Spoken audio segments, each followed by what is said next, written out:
आयो अर्को हेर यो एसएलसी फेल भन्दैछ। म एक क्लास पढेको छैन, के गर्छस्? जनताले जिताएर पठायो त वडा अध्यक्ष जितेर आइज न।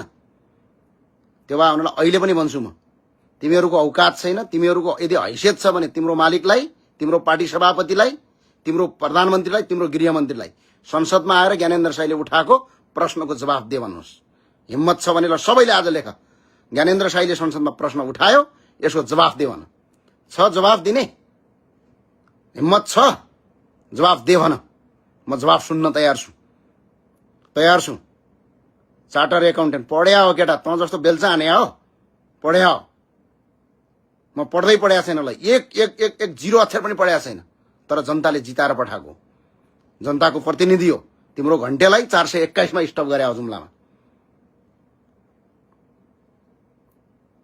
कुरा गर्छौ, जहाँ गयो हल्ला गरे छ, लफडा। ल हिम्मत छ? जापानमा छु म, जापानमा कति छौ सब जम्मा हो, भोलि विरोध गर्न आऊ। ल म फेस गर्छु। सक्छौ? छ तिम्रो दम? आज खै त तिम्रो खगेन्द्र सुनारलाई अगाडि राखेरै ठोकियो त। खै कहाँ थियो दम? छ तिमीहरूको? सामाजिक सञ्जालमा कराएको छ, मान्छेलाई तपाईको भ्रमित पारेको छ, दुनियाँ गरेको छ। के छ? हेर आयो अर्को मेरो कथावाला। को आउँछ?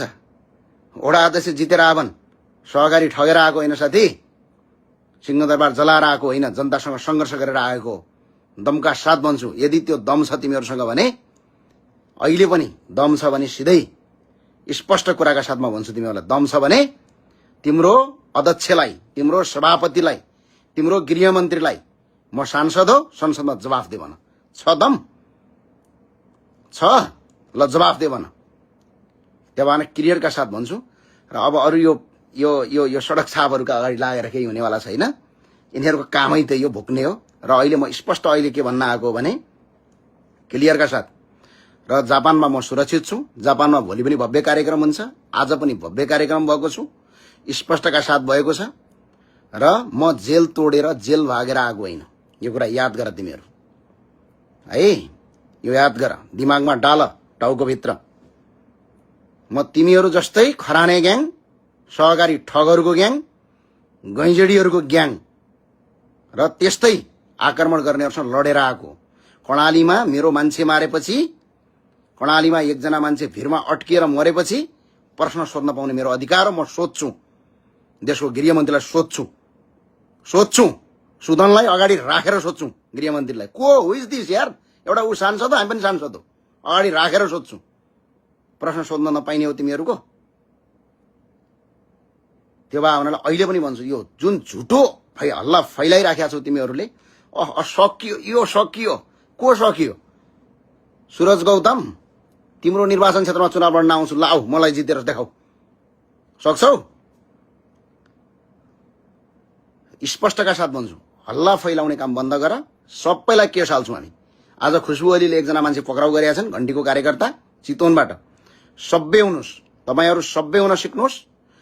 यदि प्रतिस्पर्धा गर्ने हो भने मजाले प्रतिस्पर्धा गर, आऊ प्रतिस्पर्धा गर, क्लियरका साथ प्रतिस्पर्धा गर।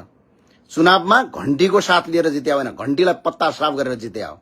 यो कुरा याद गर तिमीहरू, चाहे जति सिट होस्।